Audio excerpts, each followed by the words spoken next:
மாவட்ட நிர்வாகம் சார்ந்தவர்கள் தான் எவனாவது மேலே ஏறி குதிச்சு கரண்ட் கம்பியை பிடிச்சிருவான், டிரான்ஸ்ஃபார்ம் மேலே ஏறிடுவான்னு கரண்ட்டை கட் பண்ண சொன்னது மாவட்ட நிர்வாகிகள்.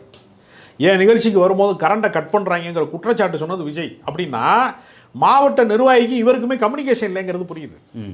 இவர் தேவகுமாரனுங்க, அவர் வானத்திலேருந்து இறங்கி வர்றாரு, மேலே உயரத்தில் நின்று அவர் எல்லாரையும் ஆசீர்வதிக்கிறதுக்காக வந்த தேவகுமாரன் இவர் மனிதகுமாரனே கிடையாது, சாதாரண ஆளே கிடையாது. இவருக்கு தகவலை மாவட்ட நிர்வாகம் என்ன முடிவெடுத்திருக்கிறான் அப்படிங்கிற கம்யூனிகேஷன் இங்கே வரலங்க.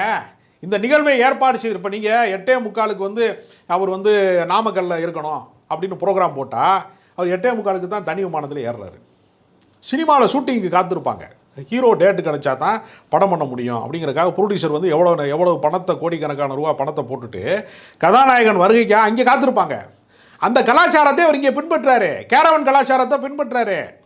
அவர் மிக தாமதமாக 8:45 போக வேண்டியவர் மத்தியானம் 2:30 மணிக்கு தான் ரீச் பண்ணுறாரு அந்த இடத்த. எதையுமே பின்பற்றலை.